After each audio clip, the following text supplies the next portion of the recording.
तार मंगे बहुत दिन हो गए यहाँ रहते रहते।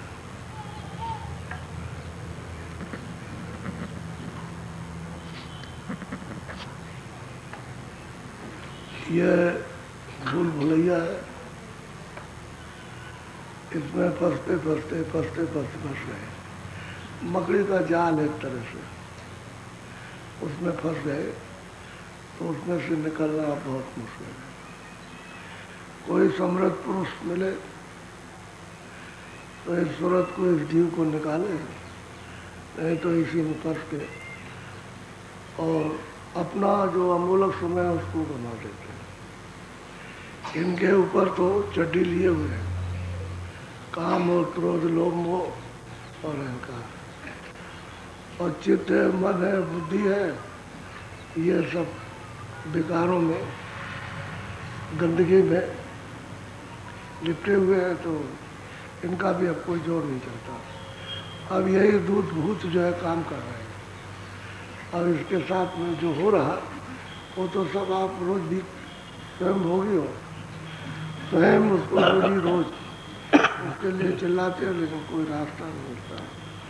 महात्माओं ने बहुत विधियाँ बताई इनको संभालने की, चिताने की, जगाने की। संसार है, तुम अभी देख रहे हो, कल तुम्हारी आंखों से सब चुप जाएगा, गायब हो जाएगा। तो फिर तुम सोचते रह जाओगे भाई ये क्या हो गया, कि हमको संसार मिला और मिलने के बाद गायब हो गया। और कभी वो सोचेगा कि हमको संसार मिला तो वो गायब हो जाए। ये उसका खेल रात और दिन चलता रहता है। हर गाँव में, हर एक शहर में, कोई कस्बा हो, कहीं भी हो, घर घर में होता है। और फिर भी लोग नहीं समझ पाते कि देखो हमारे घर के ही लोग जा रहे हैं, गायब हो गए, अब पता नहीं कहाँ गए, कहाँ गए। और तुम चले जाओ तो तुम्हारे कोई जानता ही नहीं कहाँ जाएंगे, आए चले गए। अभी मिलाप हुआ, अब गायब हो गए। अब ये छाया है, इसी के लिए सब लोग रोते भी हैं और इसी में फंसे भी हैं और इसी की याचना करते हैं। तो महात्मा कहते हैं कि भाई यहाँ तुम्हारा कुछ नहीं है, परदेश है, और परदेश का सामान सब दूसरे का। ये भी जो मनुष्य शरीर दिया है दूसरे का, आपका नहीं, सूरत का, इसमें कोई सामान नहीं। और ये सामान जो आप जिसको देख रहे हो बाहर की आंखों, इसमें भी आप कर रहे हो। और तो उन्होंने कहा कि देखो भाई ये सामान, इससे इसकी मेरी मदद कर दो, मेरे दिए हुए शरीर की। तो आप उसके दिए हुए शरीर की मदद कर रहे हो, अपनी तो मदद नहीं कर रहे हो, अपना तो भला नहीं कर रहे हो। उसका दिया हुआ शरीर और वो भी उसको खराब कर रहे हैं। अब ये रोगी दोगी तमाम, मतलब ये पीड़ाओं से ग्रसित हो गया। तो उसने कहा था कि तुम हमारे शरीर को अच्छा भला रखना, और जब मैं आऊँगा उसी समय, जब समय पूरा हो जाएगा, तो मेरे शरीर को अच्छा भला दे देना। तो आपने उस शरीर को रोगी कर दिया। तो बताओ, उसमें तो बड़े मतलब दुर्गंध। तो कहेगा भाई हमने तुमको अच्छा दिया था, साफ सुथरा दिया था, और अच्छे आंखें थी, अच्छे थे, अच्छा ये तो ये क्या किया। तो फिर वो आपकी पिटाई करेगा, निकाल बाहर करेगा, बाहर कर देगा, तो फिर पीटेगा।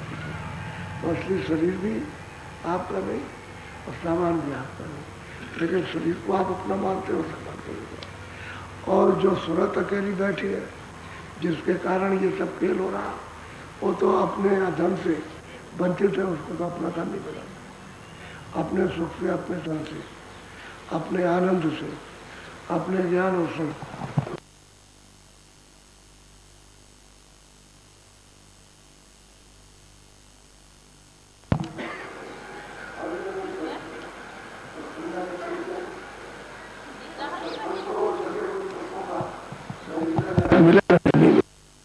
किसी को अवसर मिल गया तो मिल गया सौभाग्य से, और नहीं अवसर नहीं मिलता, समय से चले जा रहे, अभी लुट जाए।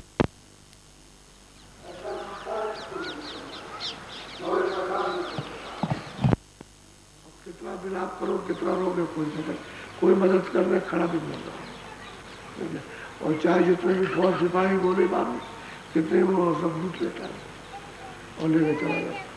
बादशाह हो चाहे गरीब हो चाहे धनीवान हो, सबको लूटता है चौड़े मैदान में सबके सामने, और किसी को पता नहीं चलता नहीं क्या होता है और ये कौन इसके साथ ये कर रहा है।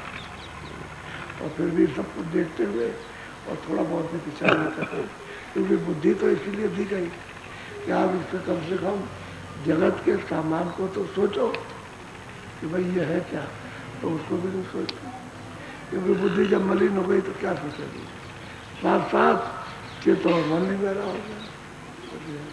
बोलो, अब आप सुनो बड़े ध्यान से और समझ से सुनो। मैं तो आपको बगैर पुस्तकों के सुनाता हूँ, लेकिन ये है कि तुमको उसका सहारा सबूत मिल जाएगा तो आपको ये धीरज होता है कि नहीं अब और भी कहते हैं तो करना चाहिए। अब अगर कहते रहे तो आप ये सोचने लगोगे क्या और भी कहते हैं, तीसरे ने कहा, चौथे ने कहा, 100 ने कहा, 1000 ने कहा, तो सब जो कहते हैं तो फिर सोचना पड़ता है तो भाई सब एक ही बात कह रहे हैं तो हमको भी कुछ करना ही चाहिए इस शरीर के द्वारा, क्योंकि ये तो फिर मिलेगा नहीं। अमूलक चीज़ है आपकी नहीं, लेकिन उसने अमूलक दी है, क्यों? पार होने के लिए, जीवात्मा को अपने घर में पहुंचने के लिए, इसलिए अमूलक, इससे बढ़ के कोई भी चीज़ नहीं। बोलो,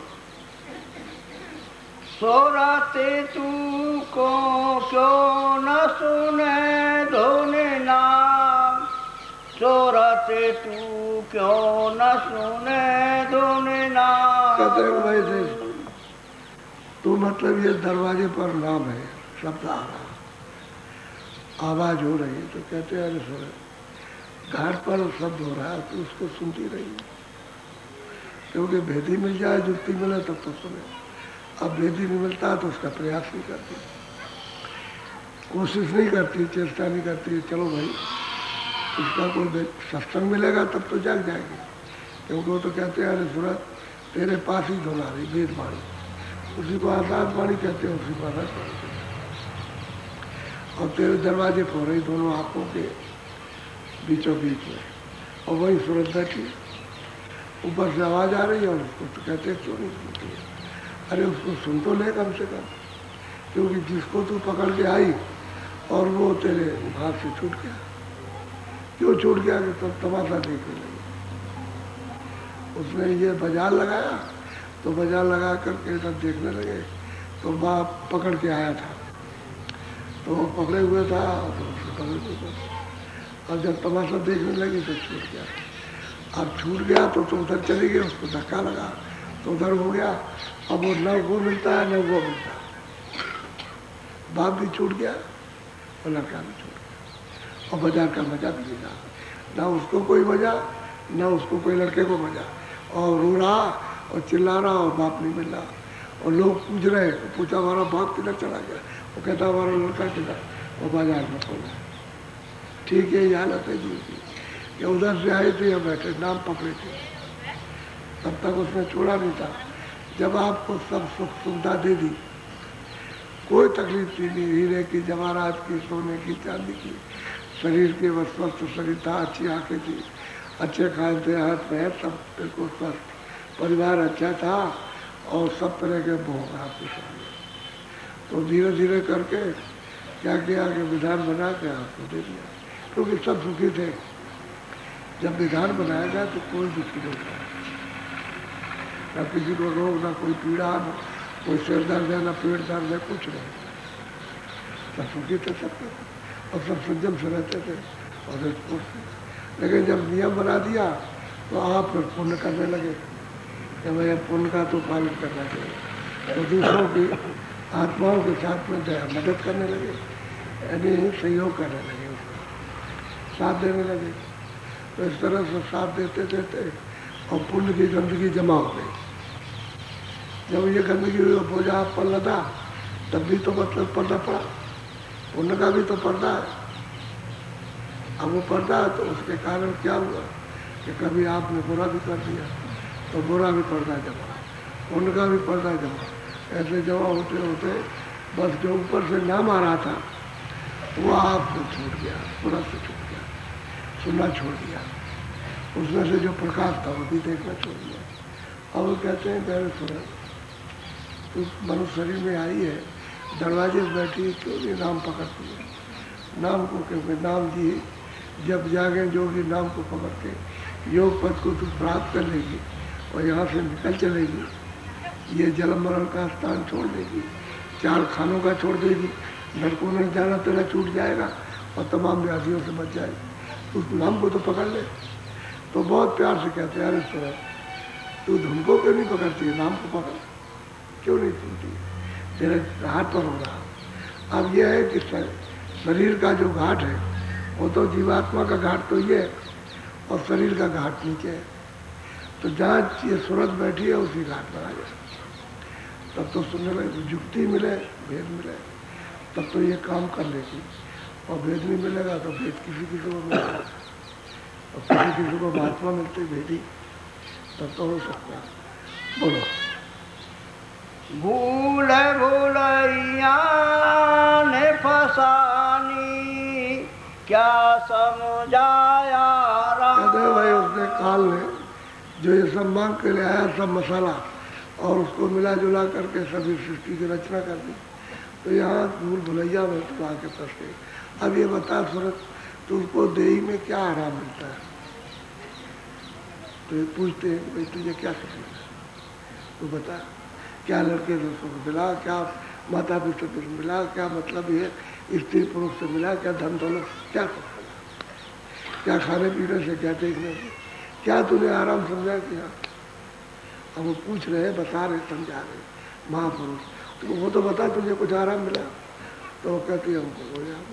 तो फिर क्यों मैं तुझे बताऊं तो तुम नाम को पकड़ ले, उसको सुन के और उसको पकड़ के चर्चा, क्योंकि रास्ता तो एक ही है आने का, दूसरा तो शब्द से उतरी है और शब्द ही को पकड़ के जाएगी और कोई रास्ता है नहीं। तो कहते हैं आराम इसमें नहीं है कुछ भी। अब वो समझाते हैं पूरा विवरण से, पूरी विस्तार से व्याख्या करते हैं कि मैं इसमें कुछ भी आराम। और कितना तूने जन्म लिया, हर जन्म में तो तेरे कोई आराम नहीं तुझे मिला। और फिर यह कि 84 में गई वहाँ भी आराम नहीं, और नरकों में गए तो वहाँ भी कोई आराम नहीं, मनुष्य शरीर में घूम गए तो कोई आराम नहीं। तो बता तुझे आराम क्या मिला? फिर क्यों नहीं तैयारी करती है? चल जल्दी से चल, मैं रास्ता बताऊँ तो तुझे आराम की जगह पहुँचाऊँ, आराम के स्थान पहुँचाऊँ। वहाँ कोई कंटक, कोई संकट, कोई चिंता, कोई रोग, कोई रोग, कोई बीमारी, कोई मरण, कुछ नहीं, न जन्म न मरण। तू बात तो मान ले। बोलो। भला तू समझ चेत चले धाम। और तू भला अपना समझ, तुम आत्माओं की वाणी को चेत करके सुन और अपने धाम की तरफ चल। ये तो तेरा धाम है, ये तो परदेश है। और स्वर्ग वैकुंठ की तू कांचा करती हो भी परदेश। बहुत पुण्य करो, बहुत कुछ करो तो अगर पहुंच भी जाओ, स्वर्ग में पहुंच जाओ, मान लो यहाँ 50 वर्ष 100 वर्ष रहे तो चलो आप 500 वर्ष रह जाओगे और पुण्य छीड़े मृत्यु लोगे, फिर बहुत शरीर में आओगे और फिर कर्म करोगे तो 84 में 4 खाओगे, पशु पंछियों के होने में चले जाओगे।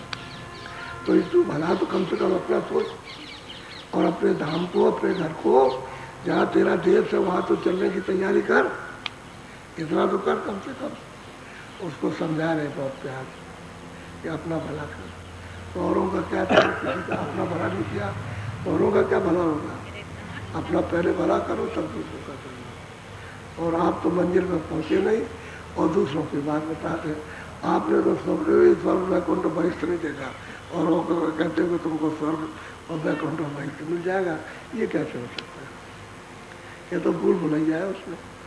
जैसे भगवान लोगों को समझाते थे, सबको बैठाए तो समझाए तो देखो ये माया है, क्योंकि वो भी अवतारी शक्ति है, उनको भी शायद जल कमल से भेजा गया था उनको, तो काम के लिए भेजा था, युग का परिवर्तन होना था। ये शक्तियाँ इस तरह की युग के परिवर्तन ही में आती। जब जैसे सतयुग का बदलाव हुआ तो सतयुग समाप्त और त्रेता लग जाएगा तो कोई आ गया। और त्रेता जब समाप्त होगा तो फिर किसी को भेज देंगे उस समाप्ति में, तो उसकी सब बार काट कराएंगे और छट्टी कराएंगे, और फिर द्वापर जब समाप्त होगा तो किसी को भेज देंगे। ये करते चंचल कमल में बैठ के, क्योंकि पापों का घड़ा भर जाता तो छट्टी करेंगे, क्योंकि सब अधर्म फैल गया तो उनको भेज देते। तो आए तो समझा रहे कि देखो भाई, जो जैसा करता है मैं उसको मतलब ये कि सजा देता हूँ, एक की मदद करता हूँ, एक को सजा देता हूँ, जो जैसे कर्म करेगा। और ये मेरी रूहानी माया, ये जो सब दिखाई दे रहा, आंखों से दिखाई देता है, जो कुछ भी जड़ हो या जड़ चेतन हो, कहते हैं मेरी रूहानी माया, मेरे वास्तविक रूप को नहीं देख सकते, क्योंकि रूहानी माया तो बरछाई हुई है। तो अर्जुन बोलने लगे, कह लगे ये कैसे हो सकता, मैं आपको कैसे भूल सकता हूँ, चाहे जैसी रूहानी माया जाए कुछ नहीं कर सकती है, अब मुझे आपको बुला नहीं सकती। अब ये वो कहने लगे, तो उनका अच्छा ठीक है, नहीं मानते हो ठीक है, फिर सोच लेना। तो एक दिन बोले, कई दिन के बाद एक दिन बोले चलो जरा जंगल में घूम आए। तो रथ पर बैठ गए, कुछ दूर तक तो उन्होंने अर्जुन ने चलाया, और कुछ के बाद में तो कृष्ण चलाने लगे। तो ले गए जंगल में, बड़ा रमणीक, बहुत रमणीक मतलब सुंदर तालाब, निर्मल पानी भरा हुआ। जैसे बरसात जब समाप्त हो जाती है तो ये तारा निकलता है अगस्त मुनि, तो सब रास्ते मतलब पानी सूख जाएगा और तालाबों की मिट्टी जितनी भी बरसात की सब जम जाएगी, निर्मल पानी होगा, निर्मल पानी भरा हुआ। कहने लगा देखो आओ हम तुम दोनों इसमें स्नान करें। कहने लगे कपड़े उतारो, तो दोनों ने कपड़े उतार दिए, रख दिए दोनों, और कहने लगे मारो डुबकी। कृष्ण ने कहा कि डुबकी मारो, हम भी डुबकी मारेंगे। तो दोनों ने डुबकी मारी, और थोड़ी देर के बाद जब अर्जुन निकले तो पता नहीं वो कहाँ चले गए। अब वो मतलब ये है कि वो निकले ही नहीं, या निकल गए हों कहीं चले गए हों। तो चारों तरफ देखते रहे, बहुत देर तक देखते रहे कि भाई पानी में डूब गए तो इतनी जल्दी किधर चले जाएंगे। नहा रहे थे तो अब दिखाई नहीं दिए, अब वो दिखाई नहीं दिए तो बड़े बेचैन हुए, बाहर निकल गए, कपड़े तो रखे थे, कपड़े उनके वहाँ रखे थे, और वो पानी में डुबकी मारी, पता नहीं कहाँ चले गए। अब वहाँ खड़े रहे, बहुत देर तक विचार करते रहे। तो शाम होने वाला था, तो उन्होंने कहा कि क्या कह रहे हैं अब ये तो दिखाई नहीं दिया, क्या डूब गए, क्या मर गए, क्या हो गया।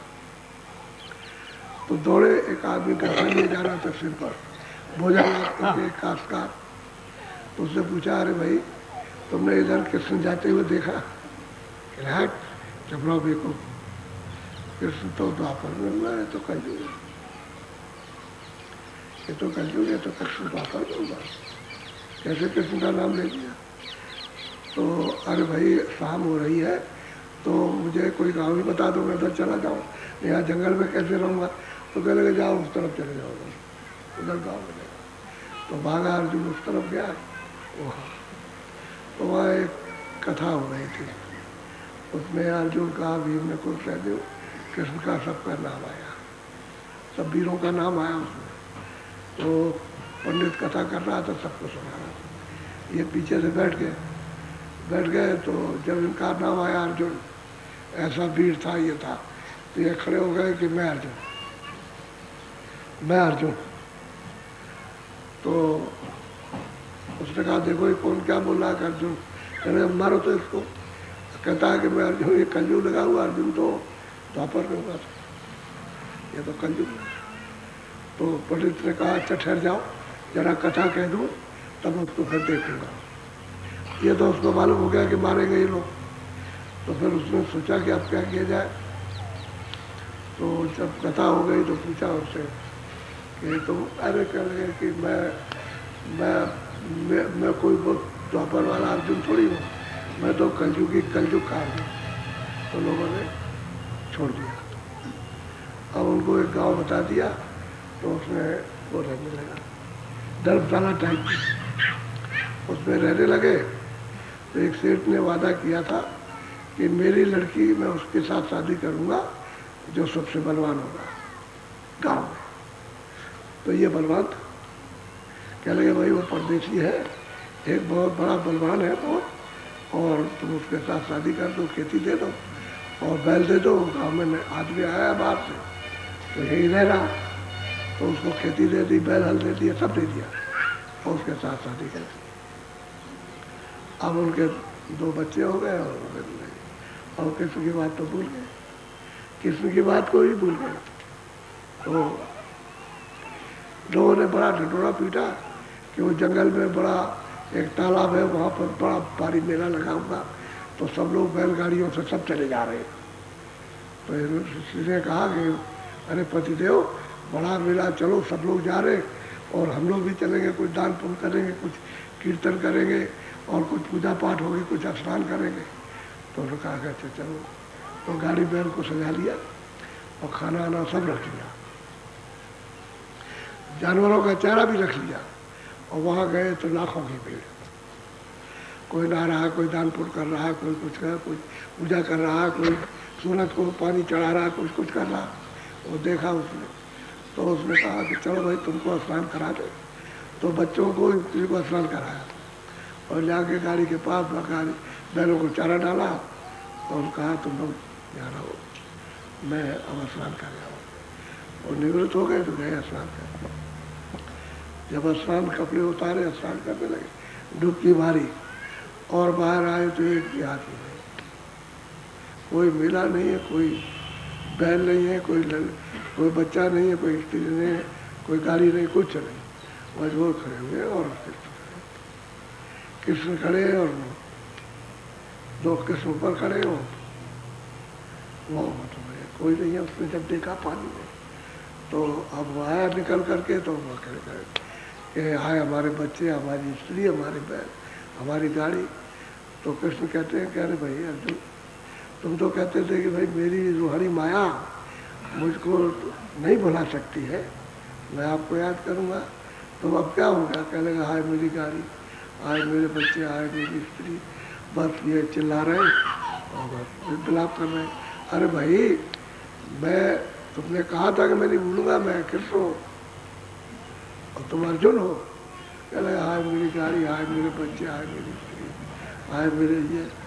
तो उन्होंने पकड़ के जोर से मारा यहाँ।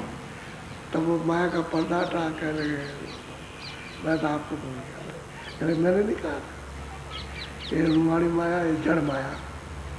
रूहानी कहते हैं जड़ चेतन, ये मेरी माया देख करके पा करके भूल जाओगे और वही बात करो। तो बताओ कि उनके सामने वाले भूल सकते हैं, तो जिनको कोई नहीं मिला वो तो भूले बुलाए, वो तो इतने फंसे हुए हैं और कितना रो रहे, कितना मिलाप करते हैं, बहुत मिलाप करते हैं। छोटा मोटा मिलाप नहीं, मैं उनकी क्या बात बताऊँ।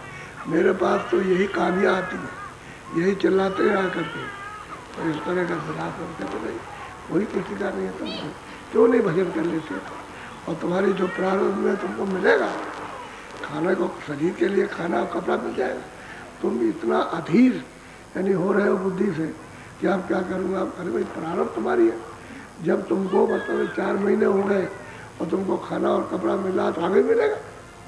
तुम प्रारंभ तो क्यों नहीं विश्वास करते हो? वो तो आपकी कोई छीन नहीं सकता, वो तो अटल है। और प्रारंभ खत्म हो जाएगी तो एक क्षण भी आप नहीं रहेंगे, वही आपकी पूंजी है। तो आप उनको समझाते हैं तो समझ, अरे भाई भजन कर लो, कुछ इसलिए आए हो, तो मतलब इसमें फंस गए, इसी में फंसे पड़ेंगे। इसी को घूम घूम करके घुमड़ आती है, चक्कर आता है, इसी को मतलब ये सब चिल्लाते और कहते भाई हम भी नहीं रहेंगे और आप भी नहीं रहोगे। ये सब उसकी छाया है, इसी को कहते हैं रूहानी माया। छाया है, बाहर का पर्दा देखते हो, अंदर की चीज देखते नहीं। तो सूरत तो चेतन है और शरीर जड़ है, सबका शरीर जड़ है। बोलो। मन इंद्री सग भोग विलासा, यह जमराज बिछाया। कहते हैं कि मन इंद्रियों के दरवाजों पर बैठ करके भोगों विलासों में, खाने पीने देखने इसमें से फंस गया। तो जमराज ने यही तो फंसाने का दावा चलाया, यही तो उन्होंने किया कि जीव को इस तरह से ये दे करके सब। उधर सूरत आई थी तो उसको मन बुद्धि चित्त अहंकार दे दिया। जब नीचे से उतर करके आई तो स्वर्ग वैकुंठ में उन्होंने 10 इंद्रिया उन्होंने दे दी और रजोगुण तमोगुण सतोगुण दे दिया और मन बुद्धि और चित्त अहंकार तो था ही, ये दे दिए। नीचे उतर के आए मोटा खोल, ये 5 तत्वों का जल पृथ्वी अग्नि वायु आकाश दे दिया, इसमें फंसा दिया। अब ये है कि इसमें फंस गया। अब इंद्रियों के भोग जड़, किसी को रुवाड़ी मार कहते जड़ में फंसे। अब जमराज ने ये जाल बिछा दिया, अब यही जाल है, इससे निकल नहीं पाते। और जब तक समर्थ पुरुष राह देखने बताने वाला नहीं मिले तब तक कोई निकल, कोई एक भी निकल, सबको फांसे। बोलो इनसे निकर भागे अब प्यारी, सतगुरु मर्म लखा। कहते हैं, प्यारी सुन, तू दरवाजे में बैठी है, इनसे निकाल। मन इंद्रियों के जाल से निकल के घाट पर आ और सदगुरु तुझे मर्म यानी भेद, मर्म कहते हैं भेद, उसी भेद को कहते हैं जुक्ति, उसी को रास्ता कहते हैं, वो तुझे लखा देंगे, दिखा देंगे। दरवाजे में बैठ करके तेरी आँख खोलेंगे, तेरे कान खोलेंगे और नाम के साथ तुझको जोड़ेंगे। तब तू इनसे निकल, तब निकलेगी। तो इससे तू निकल करके दरवाजे पर आ जा और फिर दरवाजे पर जो ऐसे ही बैठेगी वैसे ही गुरु सब तुझे भेज दे देंगे चलने का, तब तो निकल जाएगी। अगर वो नहीं मिले और उन्होंने मर्म भेद नहीं किया तो तू इनसे क्या निकल सकते। उसने तो ये विधान बना के जाल ही फैलाया ताकि सोचते कोई वापस जाने न पाए अपने घर में, क्योंकि तपस्या करके मांग लिया। अब आप तपस्या करो और मतलब है कोई आपका संबंध नेपाल में किसी धनवानी राजा के साथ हो जाए तो उनके साथ 5 यानी सखियाँ दे देते हैं सेवा के लिए। तो वो अगर कहती हैं कि भाई हम घर जाएंगे तो कहते हैं अब क्या तुम करोगे, ही रहो, तुमको तो उन्होंने दान में दिया है सेवा करने के लिए, तो ये रहो, वहाँ जाने की क्या जरूरत, तो मैं उनको फंसा लेंगे। ठीक है, ये हाल है कि इन्होंने तपस्या की तो सत्पुरुष से वरदान मांगा तो उन्होंने शर्तों को दे दिया। अब बात असली इतनी है। अब देने के बाद फिर उन्होंने देखा ये तो जा रहे वापस लौट करके, तो फिर जाल बिछा दिया उन्होंने। तो ये जाल बिछाया, इसमें फंस गए सब चीज। अब वापस नहीं जा सकते जब तक मर्म भेदी वो न मिल जाए, राहगीर पहुंचा हुआ तब तक कोई नहीं पहुंचा। अभी तो शरीर जा रहा, आप तो बैठे हो कि भाई हम तो ये कर रहे हो शाम को ही वक्त आया कि चलो चलो चलो, उधर से आवाज़ दी, बस होश उड़ गया। उसकी आवाज़ लगते ही एकदम होश उड़ जाएगा और खून का एकदम से पानी हो जाता है, शरीर में कुछ नहीं बचता। इतना खौफ है उसका, उसकी आवाज़ का इतना डर है, देर नहीं लगती है, क्षणों में होश उड़ जाएगा। न आँख देख सकेगी, न कान सुन सकेंगे, न वाणी बोल सकेगी और न बुद्धि को सोच सकती है, होश हो जाएगा और तुरंत मतलब ये खून का पानी हो जाए, कुछ नहीं रहता। यह है खौफ, यानी खून फट जाता है और पानी की शक्ल हो जाएगी। आपने देखा नहीं कि मरे को देखो अच्छा काट दो तो पानी निकलेगा, खून नहीं निकलेगा। वैसे मारो तब तो खून निकलेगा, लेकिन वैसे जब आवाज़ दे करके और जब इसको खींचेगा तो फट उसको देखेगा तो फट से खून फट जाएगा, पानी हो जाएगा। यह है। तो इसका क्या है, कभी भी श्वास पूंजी खत्म कर लेते हैं, आप रह गए बस। आपने अपना काम तो कुछ नहीं किया, ये पराया बोझा लादते रहे और फिर वो सब भार देना, जो लादा उसको देना पड़ेगा। बोलो अब की बार परो गुरु सरना, फिर न बने यश का।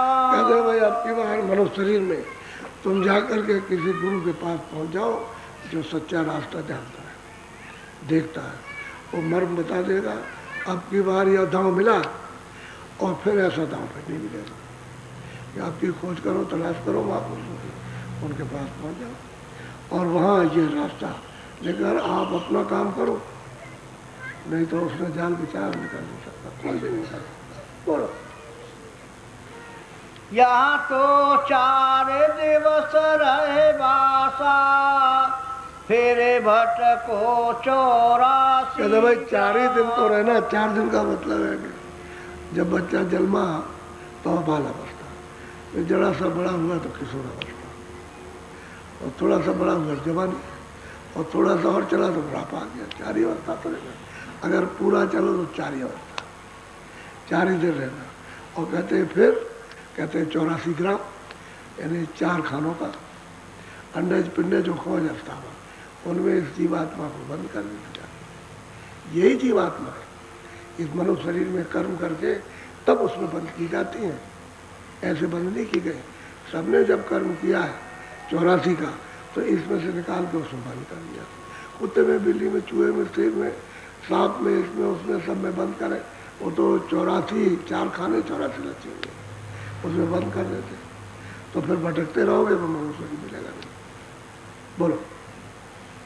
ताते वचन हमारा मानो, तजो मोह और काम। अब वो महापुरुष कहते हैं भाई अब की बार इस मनुष्य शरीर में हमारे वचनों को मान लो, हम तुमको मर्म अब भेद तुमको जुक्ति देते, अब मान लो तुम।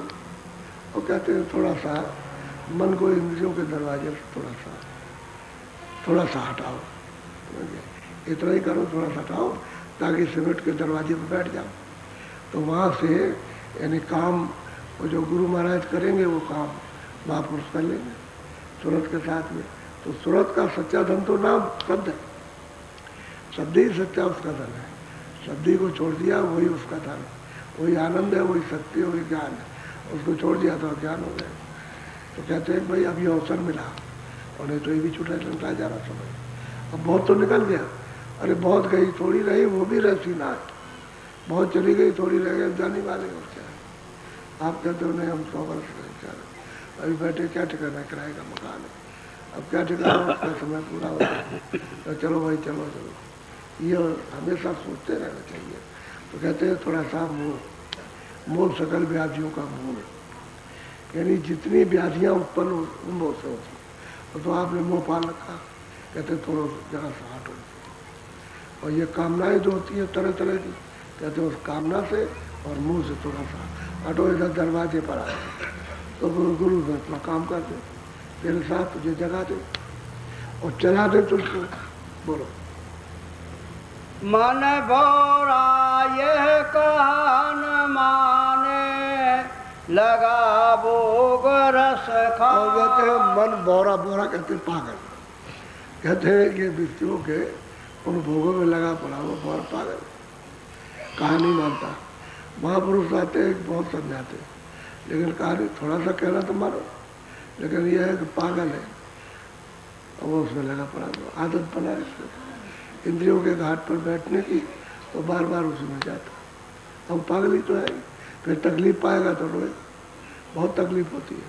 अब मान लो कि बैल की होनी, भैंस की होनी, भैंस की होनी, अब ये होनी में बंद कर दिया, अब प्यास लगी है, सिर में दर्द है, लेकिन गाड़ी में चल रहा उसको मार रहे, इतनी इतनी कील है उसमें लगाए रहते हैं, उसमें छड़ी में, तो उसको रोक देते हैं और वो कूदता है, उसकी वजह उसके सिर में दर्द हो रहा, बुखार आ गया, तो उसको कौन देखेगा, उस पर डंडे पड़ेंगे, तो आप कुछ नहीं कह सकते। तो जो कुछ किया उसको भोगो। वही बात समझाते हैं कि पढ़ो 84 खान, चारों खानों में चले जाओगे, फिर वहाँ ये तुम्हारे साथ में जिल्लत मुसीबत। अभी तुम मेरा कहना मान लो, अभी तो अवसर तुमको मिला है, तो थोड़ा सा इससे मोह ममता से थोड़ा हटो, जितनी ज़रूरत है उतना ही कर्तव्य समझ करके मोह ममता में रहो कि हमारी ड्यूटी है, हमारा कर्तव्य। जैसे आपकी ड्यूटी है, कोई रिश्तेदार आ गए तो प्यार के साथ में उनकी सेवा करते हैं। अच्छा जाने लगे कि भाई जाएंगे, कहा अच्छा बात ठीक है, तो उनको सेवा करते हो, कहा अच्छा ठीक है। अगर कभी अवसर मिले तो कह लगा आप भी आइएगा, तो एक दूसरे की आप सेवा, तो इसमें तो कोई मोह नहीं होता। खूब सेवा की, 2 दिन रहे, 4 दिन रहे, 15 दिन रहे सेवा, और जाने लगा तो हाथ जोड़ा, लेकिन मतलब ये है बाकी वो इसमें आप पड़े हुए कुछ ऐसे ही कर्तव्य समझो कि बच्चा मिला, बच्ची मिली, ये मिला, वो मिला, अपना कर्तव्य है उसको हम कर रहे, तो उससे मोह नहीं होगा। और मोह अंधकार है, अज्ञान है, वो उसमें फंसे रहते और मोह पर्दा है। अब उसी पर्दे को अपना मानते हो, कल चला गया रोते चिल्लाते हो, मिलेगा नहीं, वो तो बस उसमें नाश कर दिया, और जो तत्व जिसमें था मिला के खत्म, नाम निशान मिट गया। तो बहुत प्यार से समझाते, अरे भाई तुम मान तो लो, कहना बोलो। जीवन बल क्या करे विचारा, जब लग सत्य गुरु करे न सहा। अब कहते हैं भाई जीव बेचारा क्या करे, वो तो बहुत दुर्बल कमजोर हो गया इनके जाल में फंस कर, मन बुद्धि चित्त इंद्रिय उनके जाल में, अब वो फंस गया, कर्म करके लद गया। अब वो दुर्बल क्या कर सकता है, उसके बस की कोई बात नहीं, क्योंकि वो तो क्षीण हो गया। सूरत की जितनी शक्ति थी सब क्षीण हो गई। अब जब तक सतगुरु जब तक उन्हें नहीं मिलेंगे और सूरत को सहारा नहीं देंगे तब तक वो कुछ नहीं कर सकता। सहारा देते हैं तभी निकल पाएगा, तभी इनसे छुट पाएगा, छुटकारा पाएगा, तभी आज़ाद होगा। और शब्द की धार को पकड़ ले और उसमें शक्ति आ जाए तो ये कुछ नहीं कर सकते। इतना ही तो करना है कि शब्द के सार के साथ जोड़ना। जिसको छोड़ दिया है वो तो पावर है, तो जैसे बिजली आ रही है, अगर जहाँ से पावर चला वहाँ से आ रही बिजली, लेकिन ये है कि पकड़ लेगा तो ताकत आ जाएगी। तो शब्द की धार में तो ताकत है, शक्ति है, जब उसको पकड़ेगी तो ये कुछ नहीं कर सकते। उसमें आनंद है, उसमें ज्ञान है, उसमें शक्ति है, उसमें प्रेम है, उसमें अमृत है, सब कुछ है, सब सूरत को पीने को मिलेगा तो बलवान हो जाएगी ताकत में। अब वो बेचारी क्या करे, कमजोर हो गए, अब बिना रास्ते के, क्योंकि अब भटक रही है, क्योंकि रास्ता तो हो गया। अब इधर उधर घूमे, कहीं चलो पहाड़ पे चले, चलो वहाँ चले, चलो उस मंदिर में चले, चलो उस शहर में चलेंगे नदी के किनारे, तो वहाँ तो कुछ है नहीं, वो तो दरवाजा इधर है, यहाँ छोड़ दिया आपने। तो ये मनुष्य मंदिर है जिस पानी में जाता है, ये है इधर दरवाजा। अब दरवाजे पर आओ तो आपको मिले चीज, दरवाजे पर नहीं। जैसे मंदिर में आप बजाते हो लकड़ी से घंटा, घड़ियाल, चांद, मजीरा, ये तो आपके यहाँ सब बज रहे हैं, वो तो कुदरती बच रहे हैं। तो उन्हीं को छोड़ दिया, उनको पकड़ लो तो निकल जाओ यहाँ से। और वो तो बहुत आनंददायक है, बहुत आनंददायक, बहुत कुतूहल है। उन जैसा प्रेम करने वाला कौन बनेगा? ये चीज़ें तो मिलती है। ये तो सब प्रेम जो है बनावटी और स्वार्थ का है, इच्छाओं का है प्रेम, बाकी बोलो। जागे चले सूरत सोई बहुत, काहे को पूंजी। अब महापुरुष कहते हैं अरे सूरत बहुत मुद्दत युगों के युग जब से घर से आई, सतलोक से आई, तब से अभी तक सो ही रही। क्यों आप सो रही है, क्यों? पूंजी बहुत कम रह गई। पूंजी कहते हैं श्वासों की पूंजी, वो शरीर में कम रह गई। अब तू जाग जा, नहीं तो समय निकला जा रहा, बहुत सो चुकी, अब उसमें आए। तभी तो मैं इनसे कहता हूँ कि आलस दूर करो। तुम सोते रहते हो, नए आदमी आते हो, हम कहते हैं थोड़ा सा आलस हटाओ तो कुछ कर लो, तो आलस पड़ जाता। अगर तुमको 8 बजे घंटी बजे तो यहाँ देर में आओगे, उधर में पहुँचोगे। ये नहीं कि भाई 6 बजे घंटी बजी तो 6 बजे आ जाओ, तो आलस करते रहते हो। तो कहते हैं तो बहुत सोई आलस में, अब तो थोड़ा सा जा और अपना काम करो। बहुत समझा रहे, बहुत प्यार। और कहते हैं मदद तो हम करेंगे। अब सूरत को ताकत तो वो देंगे, जब तक नहीं देंगे तब तक ये तो अपाहिज कुछ नहीं कर सकती, अपंग है, ये इसके जाल से निकल नहीं सकती। ये तो मरे इंद्रियों के जाल में फंस गई और गंदगी उलाद लिया। अब गंदगी कौन धोए? अब यहाँ सब गंदगी लगी हुई है, इस जीवात्मा के ऊपर में गंदगी कौन? तो जब तक महात्मा इस गंदगी को साफ न करें नहीं जा सकते। इसके आँख और कान खुलेंगे ही नहीं। गंदगी साफ करें तो तीसरी आँख और तीसरा कान खुल जाए। बोलो। पकड़ ले गुरु की तू अब ओट, नाम गहे दूर करो सब खो। कहते हैं कि भाई गुरु की तू अब की बार इस मनुष्य शरीर में ओट पकड़ ले, और अगर नाम से उन्होंने जोड़ दिया तो सब खोट, सब खराबी, सब गंदे जितने भी पर्दे हैं पाप, उनके सब साफ हो जाएंगे। सब लोग कर देंगे।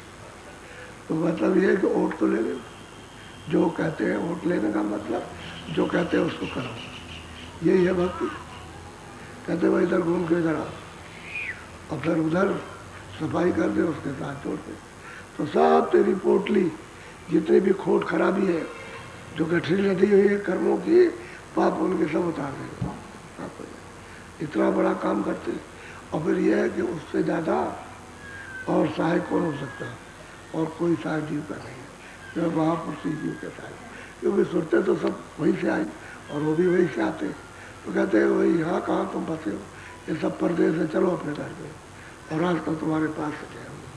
तो हाँ, हम अपने पास से रास्ता उसको नहीं जानते और पूछते नहीं किसी से कि भाई हमारे पास से रास्ता उस मालिक से मिलने का कहाँ से गया हुआ, तो जानकार मिल जाएगा तो बताएगा।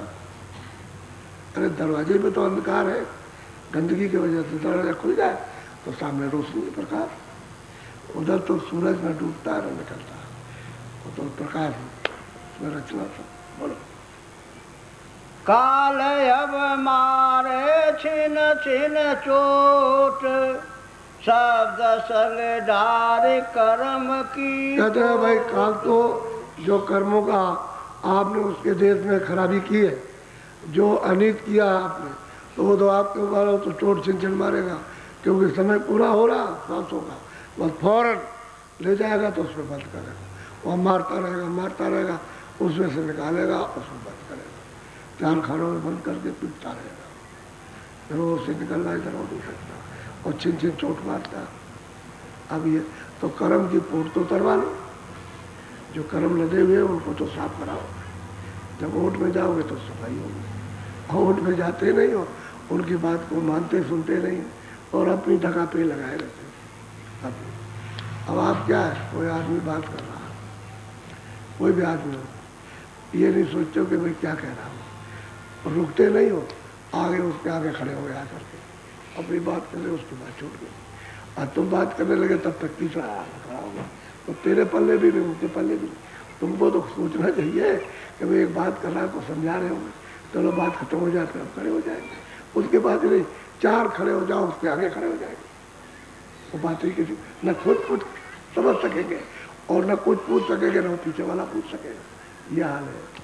तो इतनी जल्दी तुमको नहीं मालूम कि महात्मा कितनी जल्दी रखते, उनके यहाँ तो सबसे ज़्यादा जल्दी, तुम हाथ तैयार हो जा चलो, लेकिन तुम उसी को घेर करके उसी जाल को ले आते हो। ये देखते रहता हूँ, सब सुनता था मैं, इतना लोगों को बताता हूँ कि भाई चलो चलो चलो घर की तरफ, उधर तो सब सुख तुमको मिलेगा, ये सब क्या है, तो धोखा है, तुम्हारा सब छीन लेगा।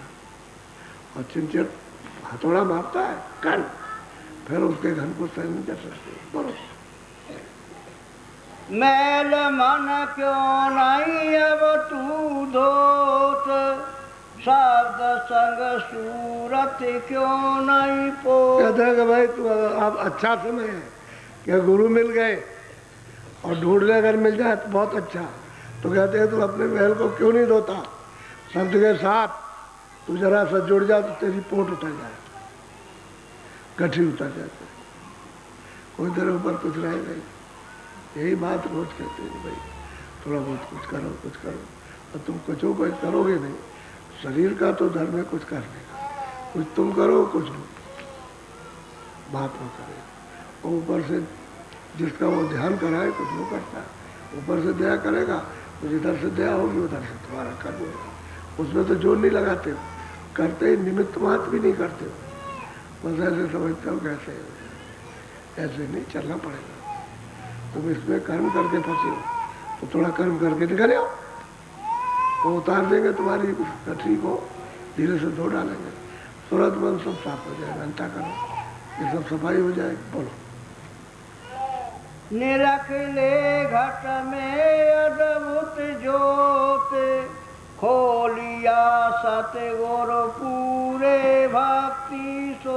कहते हैं कि भाई तू कुछ कर ले, कुछ दया ले ले और अपनी सफाई करा ले, तो सामने ज्योत जल रही हो, 3 लोग का मालिक, उसके ज्योत का दर्शन हो जाएगा। उस सैदल कमल में बैठे हुए, अपने हिंदू कहते हैं परमात्मा, मुसलमान को खुदा कहते हैं, ईसाई उनको बैठ कहते हैं, तो वहाँ से स्रोत, भक्ति स्रोत वहाँ से मिलेगा, जब दर्शन हो जाएगा तब मिलेगा, ऊपर जाने का।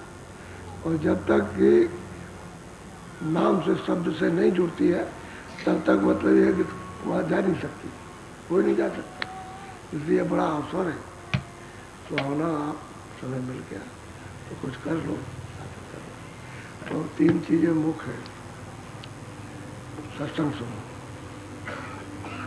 उस सेवा जैसे 100 आदमी लगे वहाँ भंडारे में, ये इतने लोग हैं, सब वहाँ खाना खाते, रोटी खाए सब वहाँ, ये रोटी तीनों टाइम खाते, नाश्ता भी करते, दिन में खाते, शाम को पेट भरते। यहाँ जो आता कोई भूखा तो रहता है, तो 100 आदमी लगे खाना बनाने, अगर इतने आदमी तो सेवा करते, कोई नौकर चाकर तो नहीं, सेवा है, ये है सेवा। आप तो बैठ के आराम से बता खाओ, तुम्ही को सेवा करना, तो सेवा कर, सबकी सेवा कर रहे हैं। आग के पास बैठते हैं, आटा गूंथते हैं, सब्जी है उसको काटते हैं, झाड़ू लगाते हैं, बर्तन मलते हैं, सब घर खिलाते हैं सबको, तो सेवा कर रहे हैं। कोई नौकर तो है नहीं, आपका नौकर नहीं है, कोई मेरा नहीं हो, ये तो वक्त की बात। ऐसे ही सबको सेवा करनी चाहिए। इसको कहते हैं पर सेवा। इससे अंग पवित्र हो जाते हैं, निर्बलता आ जाती। अब करके तो देख लो 10 दिन करके देखो, एकदम दीनता आ जाएगी।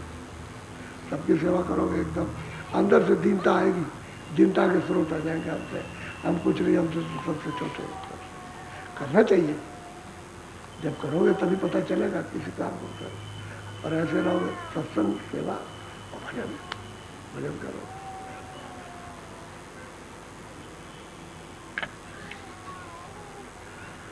बोलो जय गुरुदेव।